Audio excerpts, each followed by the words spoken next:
প্রবাসের টাকা অনেক কষ্টের, অনেক কষ্টের।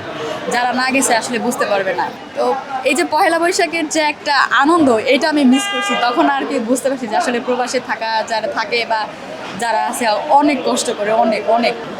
আসসালামু আলাইকুম। ওয়ালাইকুম আসসালাম। কেমন আছেন আপনি? আলহামদুলিল্লাহ ভালো। ভালো আছেন? জি। কোন দেশে ছিলেন আপনি? আমি মিশরে ঘুরতে গিয়েছিলাম। মিশরে ঘুরতে গিয়েছিলেন।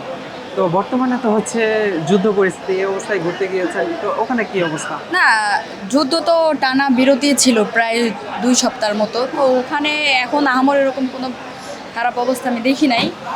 আর হচ্ছে মোটামুটি ভালোই ছিল। আমার আসার সময় কাতারে ট্রানজিট ছিল, ওখানেও এরকম কোনো অ্যারেঞ্জমেন্ট ছিল না। টোটালি সব কিছু নরমালি ছিল। আচ্ছা, যেহেতু নরমাল ছিল, যারা এখন প্রবাসে যাবে তাদের জন্য কেমন মনে হচ্ছে আপনার? এখন হচ্ছে এটা ডিপেন্ড করতেছে ট্রাম্পের উপরে। যখন তখন যুদ্ধ শুরু হয়ে গেলে তখন আবার অলমোস্ট কিন্তু যুদ্ধের যে বিরতিটা ছিল শেষ। এখন নতুন করে তারা কি সিদ্ধান্ত নেয় এটার উপর ডিপেন্ডেড মানে করতেছে। যারা মিডল ইস্টে থাকে তাদের জন্য একটু হ্যাসেল। মানে এখন তো পরিস্থিতি কিছুটা স্বাভাবিক। এখন স্বাভাবিক পরিস্থিতি, কিছুটা না অনেকটাই স্বাভাবিক।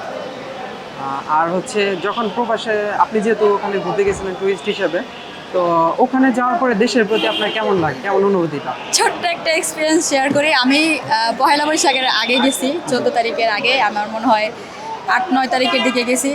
তো এই যে পহেলা বৈশাখের যে একটা আনন্দ, এটা আমি মিস করছি। তখন আর কি বুঝতে পারছি যে আসলে প্রবাসে থাকা যারা থাকে বা যারা আছে অনেক কষ্ট করে, অনেক অনেক।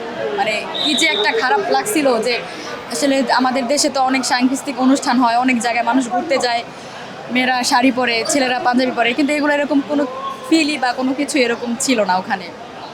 এই আর কি। তো এই ক্ষেত্রে প্রবাসীদের অনেক কষ্ট হয়, দেশের অনেক মানে অনেক কিছু মিস করে। এটা অনেক কষ্টকর। ওদের উদ্দেশ্যে যদি দুটি কথা বলতে চান?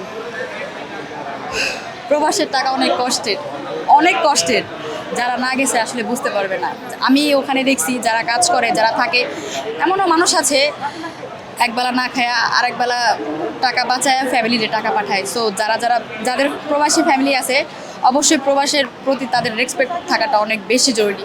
যারা বাংলাদেশে কাজ করে তাদের থেকেও বেশি কষ্ট তারা ওখানে করে। ফ্যামিলি, মা বাবা, ভাই বোন, ওয়াইফ সব কিছু ছেড়ে তারা ওইখানে থাকে। এটাই আসলে সবচেয়ে বড় ত্যাগ।